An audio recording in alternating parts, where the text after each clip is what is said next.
Aloha to our candidates, our directors, and our guests. I'm Greg Misakian, President of Kokua Council. We want to welcome everyone to today's Kokua Council Candidate Forum. Today we welcome Elijah Pierick and Corey Rosenlee. We're both candidates competing to be the next State House District 39 representative.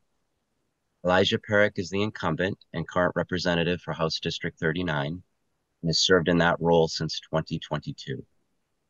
Corey Rosenlee currently serves on the EVA Neighborhood Board and is a social studies teacher at the Campbell High School.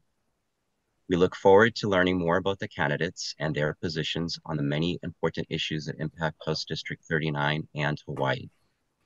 Today, our moderator will be Doug Matsuoka, who serves as a director on the Kokua Council and is also our IT specialist. I introduce Doug, who will begin the candidate forum. Hi, this is Doug. I am subbing for Lila, so you might have to put up with it, but we'll just go ahead quick because we want to end a little early here. This question goes to Elijah. First, starting with Elijah, please tell us about yourself, your background, and the experiences qualifying you to be House District 39 representative.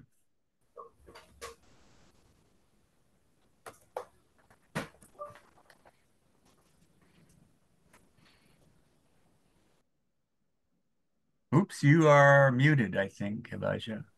Can you hear me now? Yes, very good. Aloha, everybody. My name is Elijah Pierick. I'm from Ewa Beach. I represent Ewa Beach and Mapahu, some 2 zip codes, 30,000 peoples, over 10 neighborhoods. And it's a joy to be here. Happy to talk story with you all.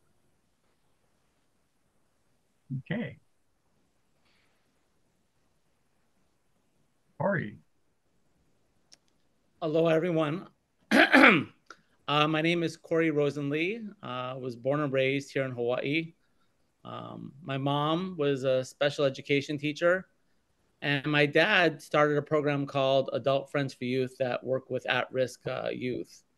And so from my parents, what I really learned how important it is to give back to your community. And so that's why I decided to become a teacher. I've been a teacher now for nearly 25 years. And so when I first was teaching at Campbell High School, I walked into those classrooms and they were like over 90 degrees. In fact, one time we measured a classroom at 100 degrees.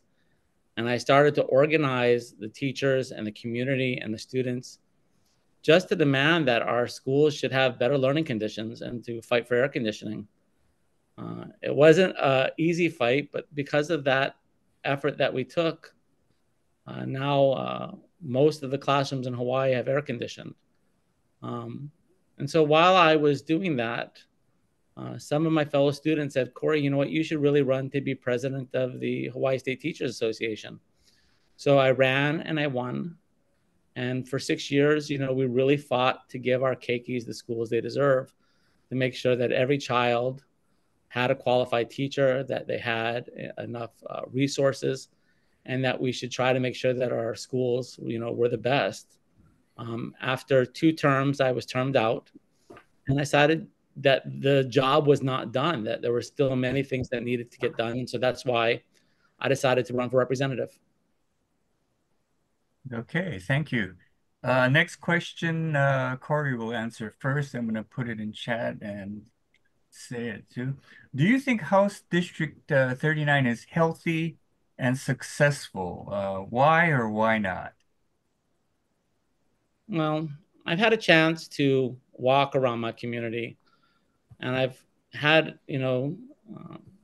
probably over 1,000 conversations. And there's a lot of things that people believe need to change. I talked to a father in my own community of Westlock, and he was concerned about his 2 adult children that cannot afford to live in Hawaii, and he misses them. I remember talking to a mental health nurse at our hospital in Hawaii, and they just talked about how short, that they don't have enough staff. I heard from a lot of people talking about cost of living. They want to make sure they have good schools in Hawaii. And the number one concern that I've heard by far was fireworks. And it's not just about sparklers. It's the idea that you could be sleeping at 2 a.m. in the morning and explosions are going on outside your house. So I think that for many different ways, the community is, looking towards their elected leaders and the legislature to try to solve the very big problems that we have in our society to make it better for them. Thank you, Elijah. So the question is, do I think that the Hawaii District 39 is healthy and successful? Why or not? Why or why not? So I don't believe it is healthy, and that's because one representative can't change it. It needs to be the whole legislature working together to fix the issues in Hawaii. And then once those issues are fixed, it can help District 39. So one of the number one issues in our district is the cost of living and crime. So people are having things stolen out of their backyards, their front yards, their houses are getting broken into. Their cars are being broken into. And so one representative can't change that. There needs to be a pro-police culture in the legislature and across our county that will decrease crime. So we need a prosecutor that's prosecuting hard, and his associate prosecutors are saying, give them a hard sentence. Judge, please give these people a hard judgment. We need a governor who's appointing tough on crime judges who are coming down hard on these people who are breaking the law. And so we need police officers who are catching these people and detaining them. And that's not a legislative solution. That is a judicial reform that needs to happen with the county citizens electing tough on crime prosecutors, the citizens electing a tough on crime governor appointing tough on crime judges, and then the citizens electing tough on crime senators who are only confirming tough on crime appointed judges. So that's the crime piece. And then for cost of living, we need lower taxes. We should eliminate so many taxes in our state, and that can free up the costs that people have to spend it on what they really need. And so, yes, our district is not healthy because there's still crime and the cost of living is still high. Thank you. Now, both of you have touched on this next question. So, you can go ahead and answer it. The question first goes to Elijah, and that is, what are the top 3 issues? The top 3 issues that impact your district, and what will you do to address each of them if elected? And I'll post it. We can go over crime and the cost of living again. So with crime, on my mailers, on my newsletters, I'm encouraging people to support the police, refer somebody to join HPD. If you'd like to join HPD, join it. And then you can start helping policing the community. People can get involved in neighborhood watches. They can install more cameras around their house, things that they can do to decrease crime. And then for the cost of living, elect leaders that will tell you that they're going to decrease taxes. If you want to have the same taxes, elect leaders who are going to maintain those taxes or maybe increase taxes. But elect leaders who are going to decrease taxes, because once somebody has more money in their pockets, then they can spend it on those expensive groceries, expensive gas prices, expensive rent. That is so problematic in our state. And then the third thing, I'll probably say, yes, one of those things is fireworks. Others is traffic. The rail is not the solution to traffic. It's basically siphoning something like over $50 out of everyone's property taxes. Every time somebody steps on the rail and rides it, it's only like $3 to ride the rail. But the overhead for the county is over $50. So that means everybody on this Zoom call, everybody watching who has a property and they're paying property taxes, they're getting charged over $50 for a rider to ride the rail. So the rail is not going to solve our traffic issues. What will help decrease traffic is having a zipper lane that goes from not only westbound to eastbound in the morning, but vice versa. I put in a resolution for that in 2023. We can also diversify the work schedules. So basically giving tax credits to business owners who only have telework employees, or maybe they only have to go to work from Monday, Wednesday, and Friday, different creative ideas like that, to have less people traveling from the west side to the east side to decrease traffic. Thank you. Corey? When going on and talking to the community, I think the 3 concerns I hear most are definitely fireworks. Number 2, I hear a lot about homelessness. And number 3, I think cost of living is a huge problem. I agree. So for the fireworks issue, we've tried to prosecute it at the street level. It's very difficult to get prosecutions on that level. So the best thing we can try to do is to make sure they don't get into the state. The state did start a task force. I'm on the Evan Neighborhood Board, and numbers have gone down. But what I'd like to try to do sometimes is the legislature needs to be forward thinking.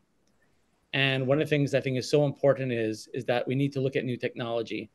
And there's new technology being used to look for basically bombs coming into our ports. And that same technology hopefully can be used for fireworks as well, so we can just stop the fireworks from coming in altogether. On homelessness, we have about 6,000 homeless in Hawaii by the last point in time count. It's probably more than that, but we need to focus on that issue.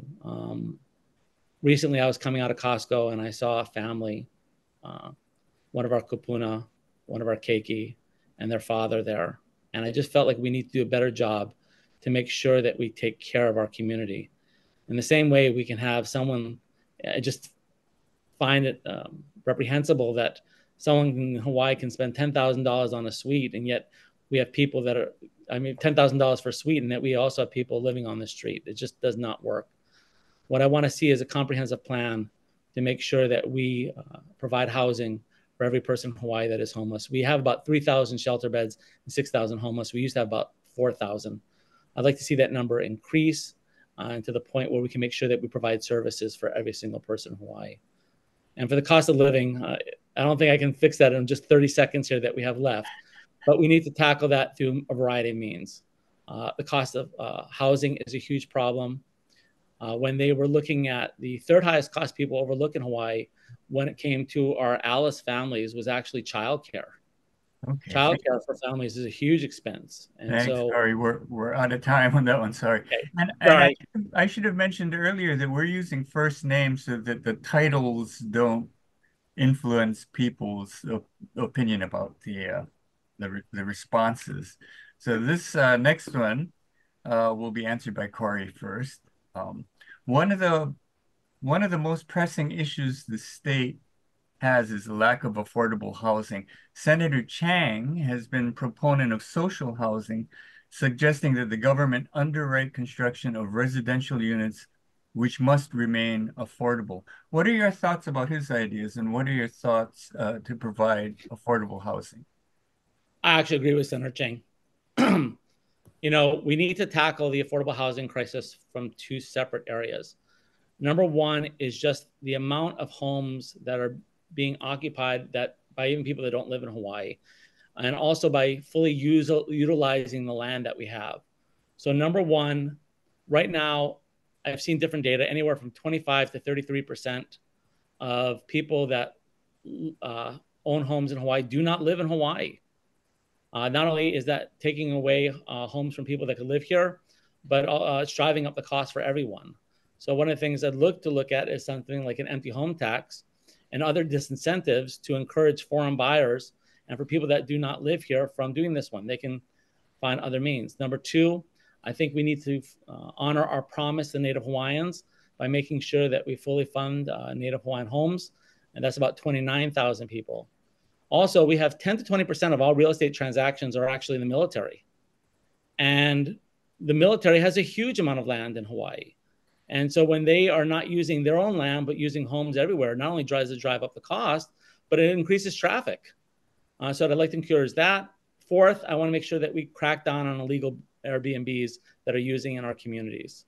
And last, what we do need to look at is the social homing model so that we can make sure that developers' goal is to make a profit, and that's their goal.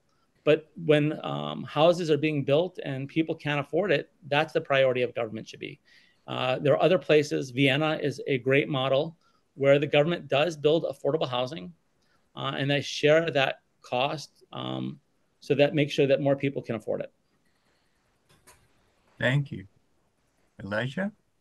Okay, so the question is, what is one of the most pressing issues in the state being lack of affordable housing? Senator Chang has been a proponent of social housing, suggesting that the government underwrite the construction of residential units which must remain affordable. What are your thoughts about his ideas, and what are your thoughts to provide affordable housing?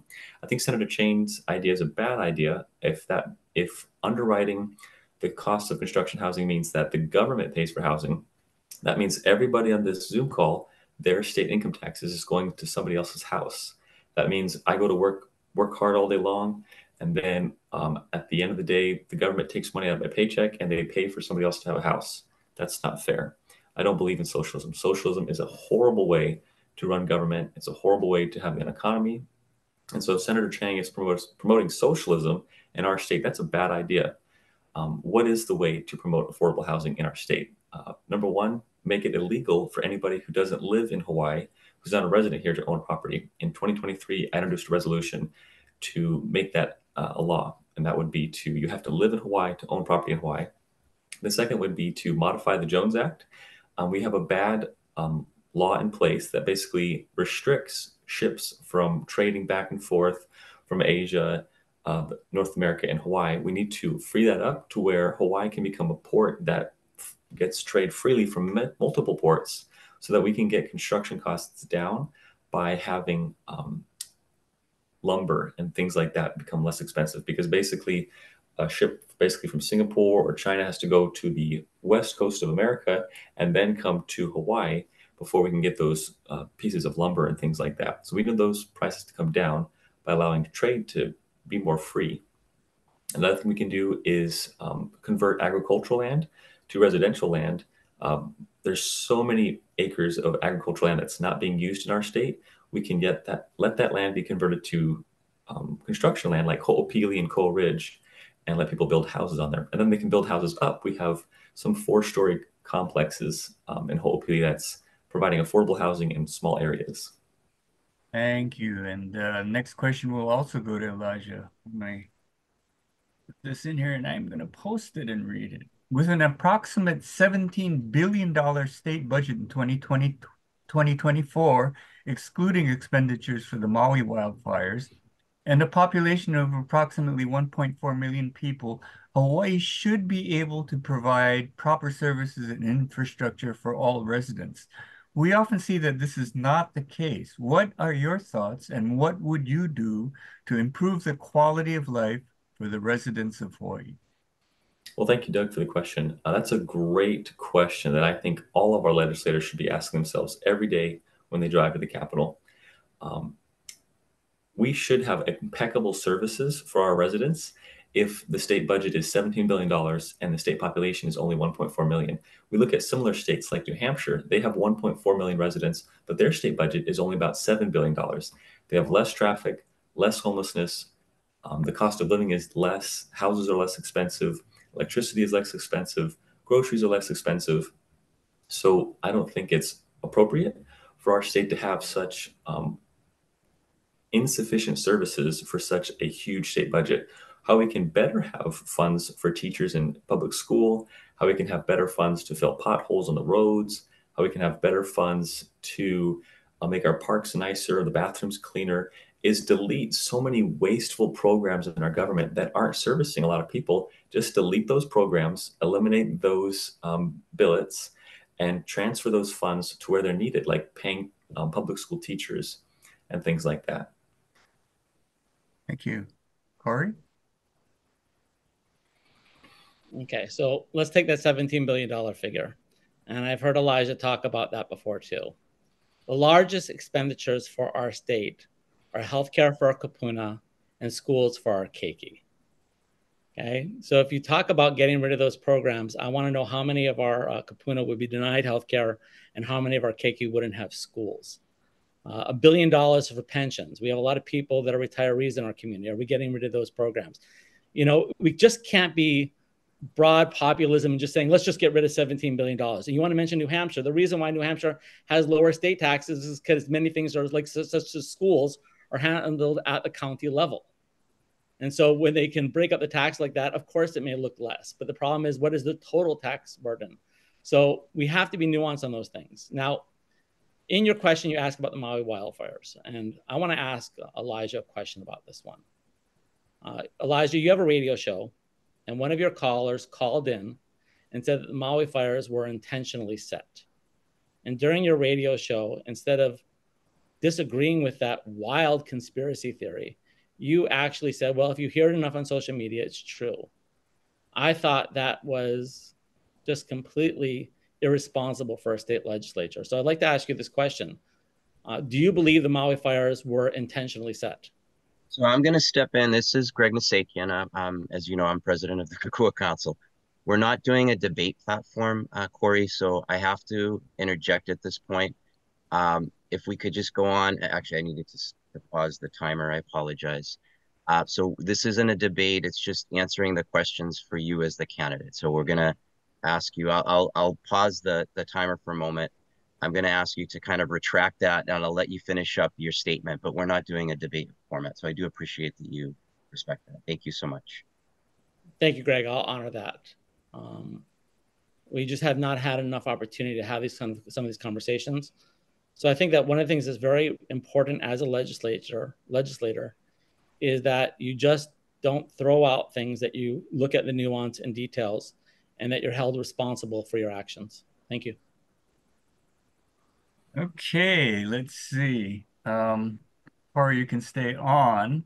During the COVID lockdown, a lot of us realized that Hawaii is seriously over-touristed and called for legislation to manage tourism rather than just blindly promoting it. Is limiting and managing tourism a priority for you, or is tourism still the goose that lays the golden egg? There needs to be a balance, but tourism should work for Hawaii, not just Hawaii working for tourism. You know, right now we have hotel workers on strike in Waikiki, and they're asking for just make sure that they have wages that can pay their family. I totally support the workers. I'm proud to have Local 5's endorsement.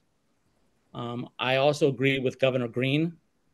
He was looking at the green fees in order to make sure that when tourists come to Hawaii, that they're helping to pay for our natural resources. And I've seen certain things such as when it comes to some of these resources that oftentimes Hawaii residents are even having difficult accessing them themselves. And we're paying for these things and tourists are using them but not paying for them. So I do support Governor's green fees, and I'm happy to have the governor's endorsement. We have in Hawaii, it amazes me to see, like I mentioned before, we have some of these beautiful hotels spending tens of thousands of dollars, and at the same time, people in Hawaii are struggling to afford the cost of living and survive here in Hawaii. I think that if we're going to have tourism, there needs to be a balance to make sure that tourists help the people of Hawaii have better wages. And it's just money that's just not going to the hotels and the owners of these hotels who are making huge profits. And this is not benefiting the people of Hawaii. Thank you. Okay. Elijah. The question is, during the COVID lockdown, a lot of us realized that the Hawaii is seriously over-touristed and called for legislation to manage tourism rather than just blindly promoting it. Is limiting and managing tourism a priority for you, or is tourism still the goose that lays the golden egg? So do I believe that we should limit and manage tourism? I do believe we should manage tourism. We should, like when people come into the airport, there's a voice over the intercom that says, please take care of our land, be respectful and humble. I'm all about that. We should have police and park rangers and county park rangers that are policing the tourists, making sure they're not hiking when they're not supposed to hike, and taking care of our delicate ecosystem. Should we be limiting the amount of tourists that come to our state? I don't think so. I believe in a free market system where people come based on their desire to come. So if somebody has a pile of money and they want to come to our state and spend that money and fuel industries like hotels and all the other businesses that are attached to tourism, I believe there's over 200,000 jobs in our state that are connected to tourism. So should we have those jobs being supported by the tourists? I'd say yes. That's one of our main industries, our main income sources for our state. Should we cap that number? I say we can cap it if we want to cap it by increasing taxes on them, whether that's the transient accommodation tax, a sales tax for them, anything that would basically decrease lower spenders from coming here. And if we had higher clientele that are coming here spending more money, sometimes that helps our our culture by having people that are more akamai to being polite. The Asian culture is often very they're very honorable to our system here and how they spend money. Sometimes, some of our brothers and sisters on the mainland of America, they're not as akamai to the aloha culture. And if we just target ads to sometimes Asia, to bring over Asia tourists that spend more money, that can help our economy. So I don't think we have to mandate a limit, but just charge them more or target who we're bringing over here. Thank you. And the next question will go to you also, and I'm going to post it. There have been numerous child welfare services failures reported. Some were related to children's deaths in foster care, and other fails pertain to the lack of proper licensing of foster homes for children. Reports indicate that Hawaii has failed to meet several federal standards for children in its foster care system, including safety and well-being outcomes. If elected, what will you do to help protect children placed in foster care? And what will you do to ensure CWS, Child Welfare Services, is properly staffed and run? Well, thank you for the question, Doug. So this question is limited from the state representative's role by the state constitution, Article 3. Our role is to introduce bills. We have an impeachment vote on each other, on the governor, on appointed positions. We can be in committee and vote on bills. Our sole job isn't to be responsible for child welfare, but we can introduce bills towards it. We can vote on the state budget, which can have line items that fund it. So I would be in favor to support child welfare. I would be in support to help with adoption agencies and foster care programs. I'm also about that. So when it comes to giving my yes vote to funding towards them, I would be all about that. What can I do to ensure that they're staffed? 0 legislators across the state can ensure that they're staffed. That would mean I would have to go into the streets, get somebody's hand, say, you will work here, and then I force them to work there. So I can't ensure that they work there, but I can promote them, and I can support them by sending out mailers, newsletters, social media ads, and saying, please work there. I encourage you to work there. I can talk to their directors and ask them to be creative when it comes to programs that ensure employee retention. Thank you. Corey? So I want to be very clear here. When Elijah talks about defunding the government, oftentimes we fail to look at what government funds. And things like child welfare are a government agency. And when we just defund the government, then all of a sudden we don't have programs of oversight. And so you can't pay people better and have these programs and not have all these services as well. And so, being a teacher, I'm very aware of how funding impacts all of our services. And so there's a huge problem, not just in child welfare, but many of our agencies in government. And the reason why is, I'll give you another example, and I'll come back to child welfare. The DOE this year had to give back nearly $500 million for facilities. And the reason why is the DOE does not have enough staff to handle that funding in order to build facilities. The reason why is that staff is underpaid compared to the private market. And so you just can't hire people because the second they get experience, they leave and go to the private market. The reality is when it comes to people that are working in the government to have oversight over child welfare, it's always an underfunded program. So when we cannot pay people well, the programs are not funded well, then we don't have oversight and this occurs. And it's not just the oversight. It's also making sure that the families that are doing child welfare are compensated well enough to be able to do that as well and be able to take care of those families. And they've also seen that funding not be able to increase with time. So I do care about child welfare. I want to make sure that these kids are taken care of. I want to make sure, unfortunately, even in Hawaii right now, we have a huge problem of that kids aging out of the child welfare system are becoming homeless. And we have to help and transition those kids. I mean, it breaks my heart to think that a kid that is exiting out of child welfare and doesn't have support. And so no one wants to pay taxes. But at the same time, that's what these things fund, is to making sure that kids in our community are taken care of. And that's why we have a community, and that's why we need the funding. Thanks, Corey. This next question, this is Kokua Council kind of owns this next question. That's just an editorial comment. I'm not a condo owner, but it's about condos. Hawaii is in a crisis that has been brewing for a long time. Our legislators have been ignoring numerous bills over the years, which would have helped condominium owners throughout Hawaii address concerns regarding misconduct, unfair treatment, and deferred maintenance. The Department of Commerce and Consumer Affairs has proven that they are not up to the task and often ignore or close out complaints. Will you support an ombudsman's office to address concerns within condominium associations? Who's going first? Who's this going to? That would go to Corey. Okay. We have to help out the owners here in just numerous layers. In our community, we've seen a huge problem with our HOAs. In Royal Kunia, they were promised, golf courses. In Ho'opili, they were promised to bury the power lines. And we've just seen that these owners oftentimes can ignore the people's interests. In our community, we have lots of townhomes. And a big problem that just happened recently with the Maui wildfires is they've seen their insurance rates spike to a point now it's becoming just unmanageable for those people. So again, in this way, the government can step in and create an insurance pool to help those people. But it's irresponsible for owners not to take care of their apartments. There needs to be multiple steps within our government to ensure that renters are protected, that in an association where there's owners, that they make sure that people are just not purchasing these places and then being abandoned. And so, I totally support means within the government to support both people that live in condominiums and just anyone that lives in an HOA. Yeah. So would I support an ombudsman office to address concerns with condominium associations? Yes.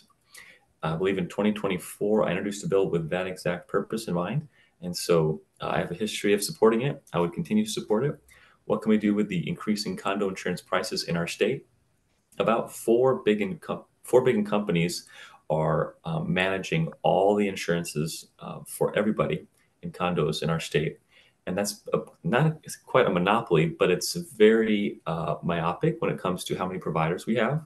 So we need to increase the amount of providers, and sometimes how we can incentivize growth in the the private sector, is by eliminating red tape and taxes to allow startups to start and not be burdened by the government.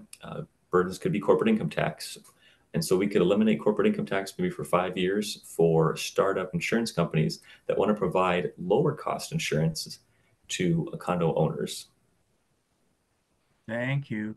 And the next question will go to you also today, Elijah, and I'll post it first. And I'll read it. It's kind of a long one, so I'm going to read it. We have all heard news reports of corruption and pay to play. Often residents who attempt to report unlawful activities with unambiguous evidence never get any follow-up or assistance. Departments and agencies such as HPD, DPP, DCCA, and RICO, and the Attorney General's office often dismiss complaints or do not follow up.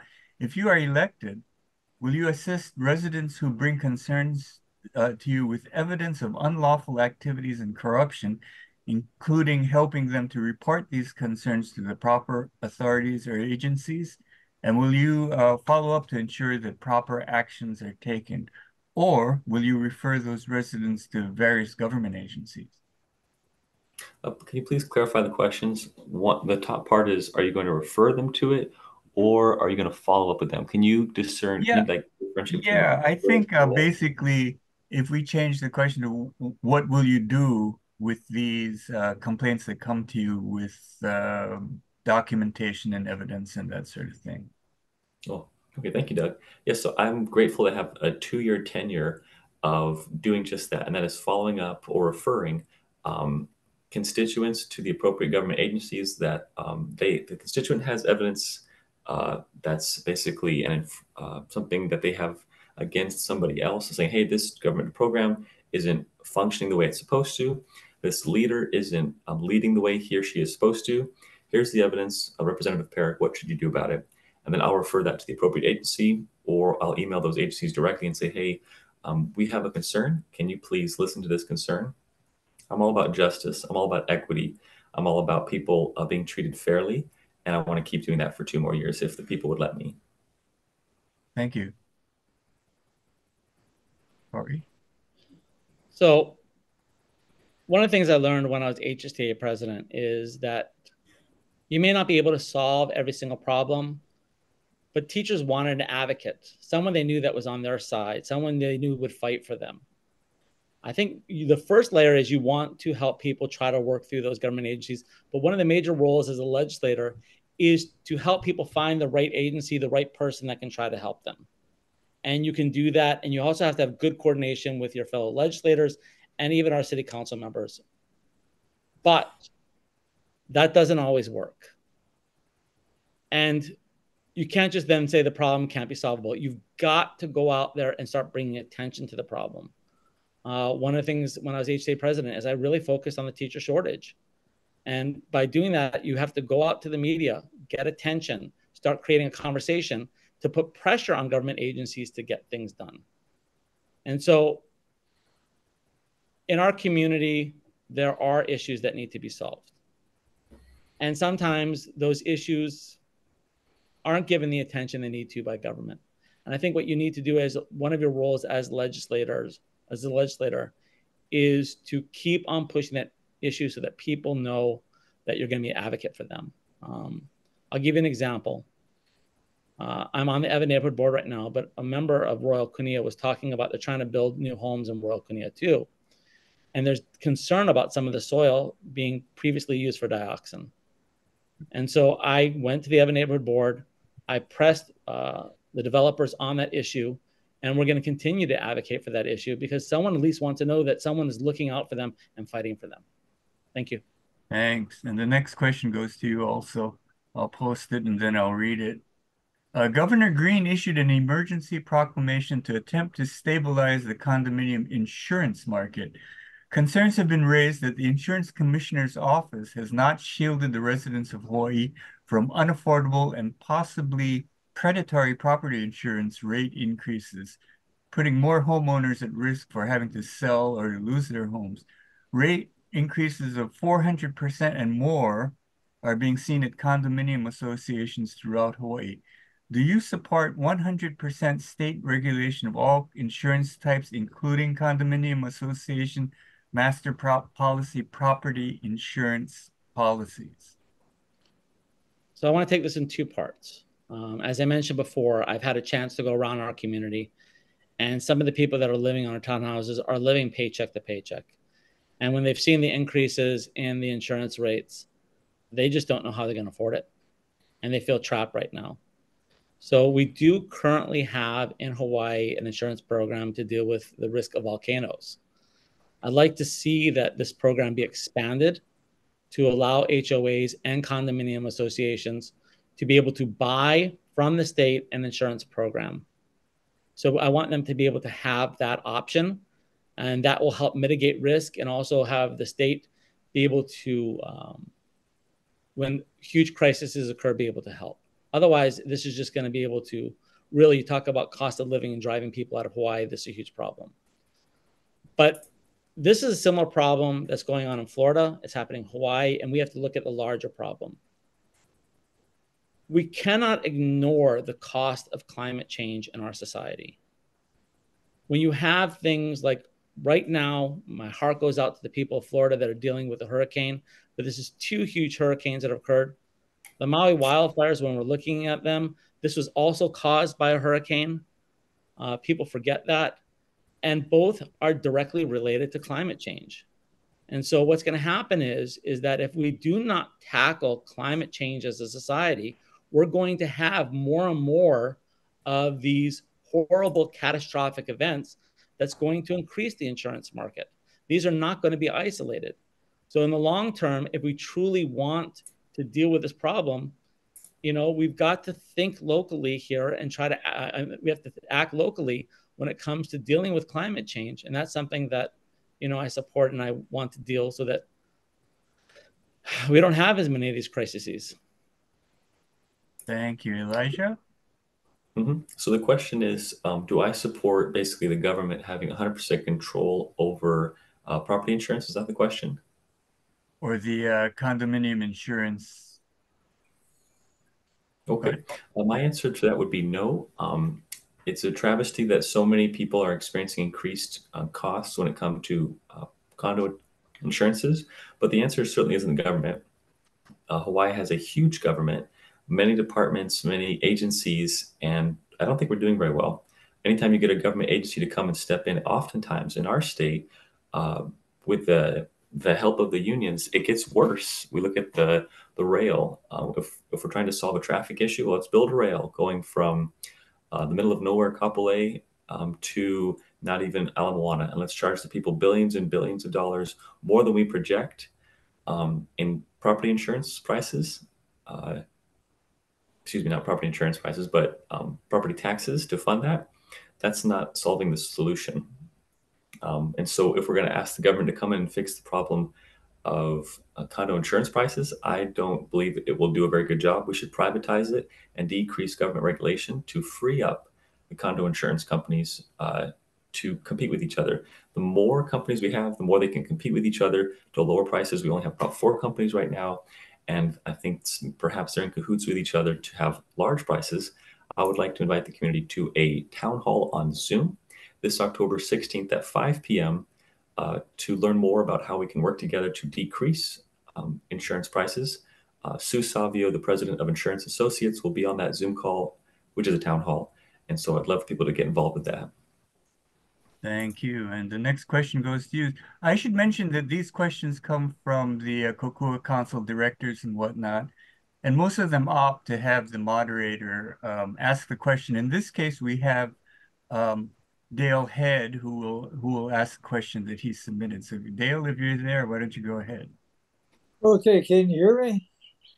Loud and clear. Okay, I'm in year number 9 of going down to the legislature now. Simple question. Thank you for your interest in public service.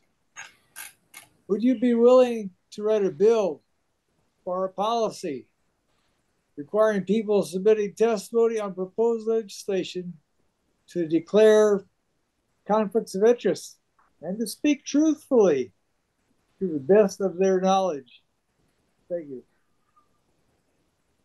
And this is good, Elijah. Oh, thank you. Well, appreciate you, Dale, asking the question.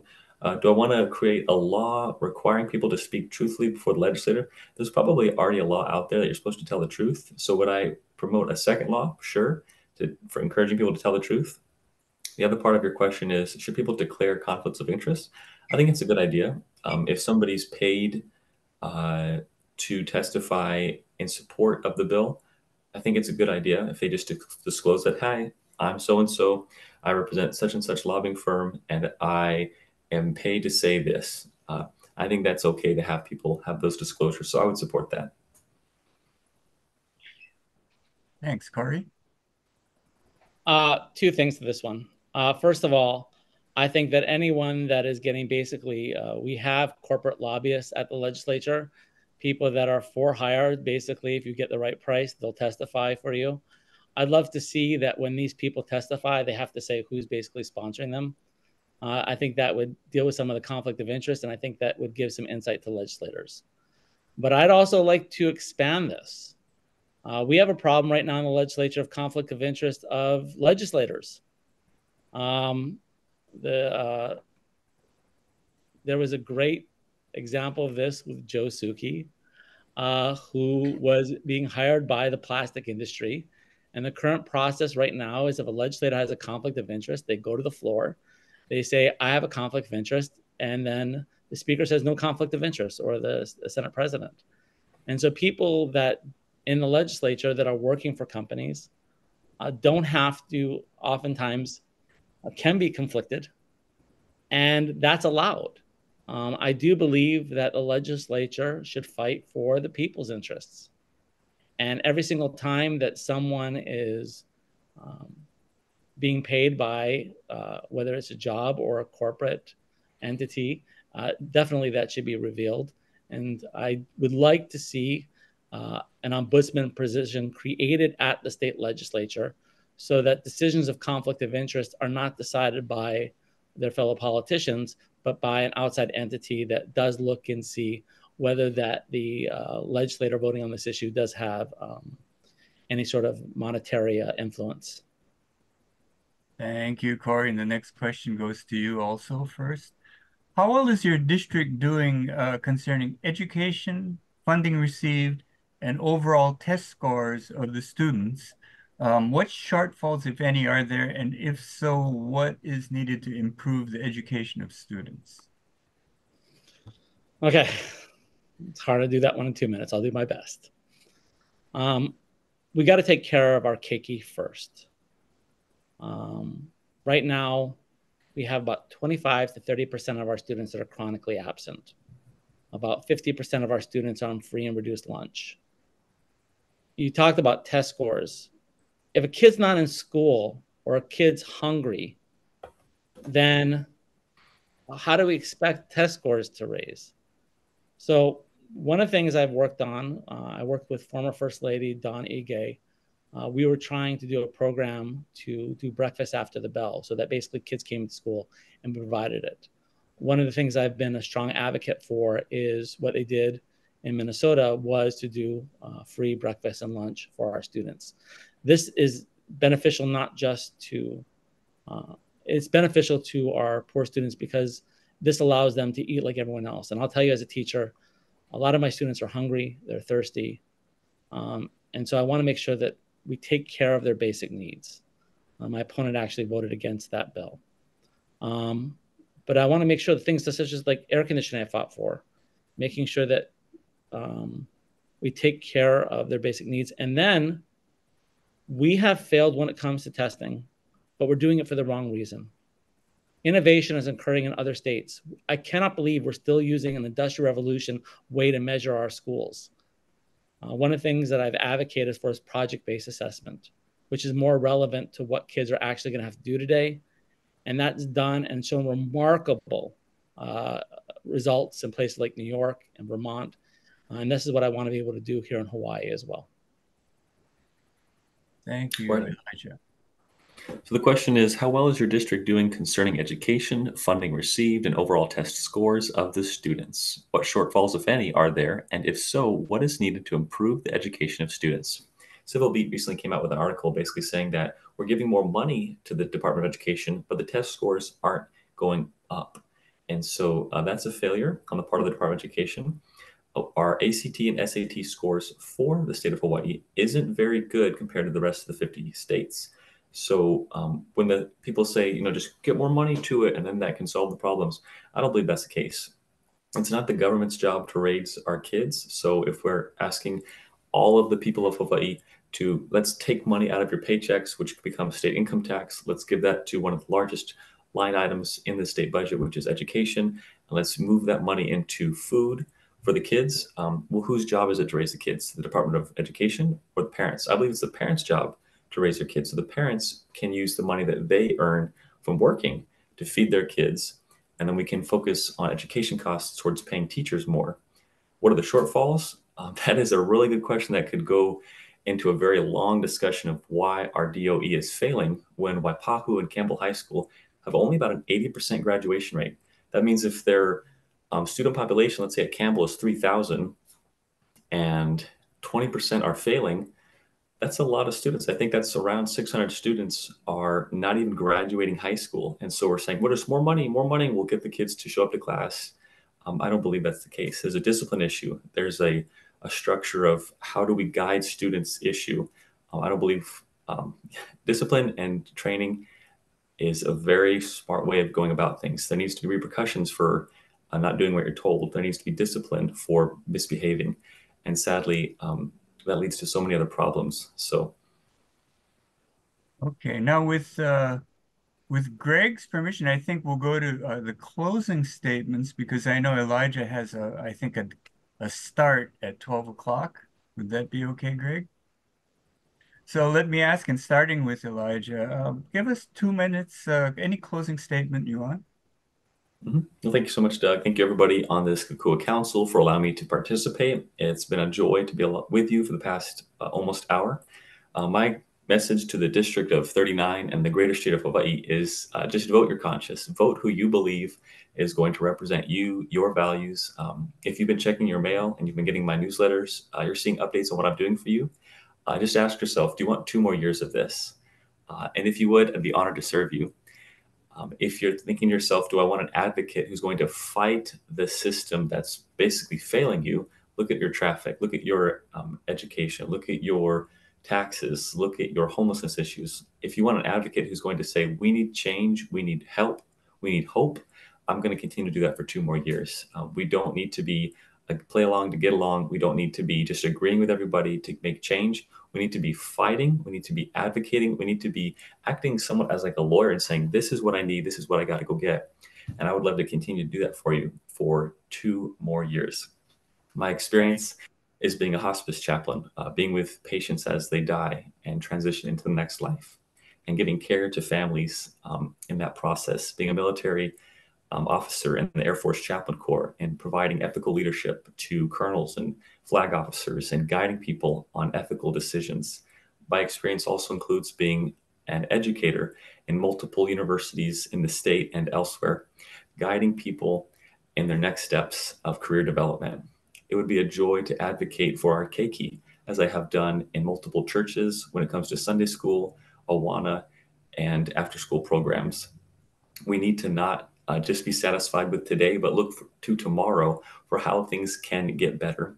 In things getting better, I've been proactive in getting my license in mental health counseling and in providing counseling services for the mental health issues of our state to get better. So I would ask you to please register to vote, get involved in civics, testify at the legislator, and please vote for Elijah Pierick. Mahalo. Thank you. Corey. So there is a big difference in this election. I think that it's very important that when people vote, they look at who can get stuff done.